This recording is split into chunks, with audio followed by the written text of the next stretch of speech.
समग्र राज्य में विभिन्न बेसरकारी संगठन गुड़िक सरकार जनहितकारी योजना उपरे कार्यक्रम करने को तृणमूल स्तर कार्य करुवा बेले आज कलाहांडी नागरिक विकास संगठन कौन क्षेत्र में बाद पड़ू देखा मिली।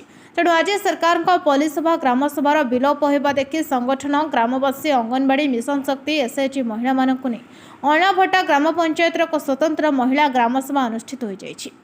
सभारे लोके पंचायतर कोण अनुकोणरू आसी निज निज ग्रामर समस्या उपरे संगठन कर्मकर्ता पाखरे आपत्ति अभियोग करथिले, किंतु संगठन बेसरकारी भाव कार्यरत थिबार प्रशासनिक अधिकारी मानक द्वारा परोक्षरे कार्य संपादन करुअछि, जहाद्वारा लोकंक केतेक समस्या कार्यकारी हुई अनेक समस्या पछरे पड़ी रहुथिबा सुनिबाकू सेति सकाशे विगत दिन में संगठनर कार्यक्रम को प्रशासन क्षेत्र में खूब शीघ्र त्वरान्वित हेबो बोली संगठन दाबी करिसेंति।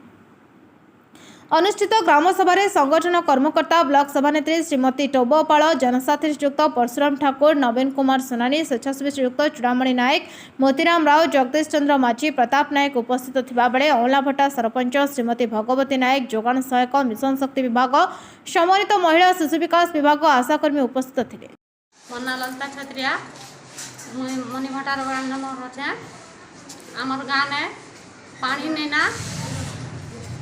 बस चलता बस भी नहीं ना, तापर ड्रेन नहीं ना,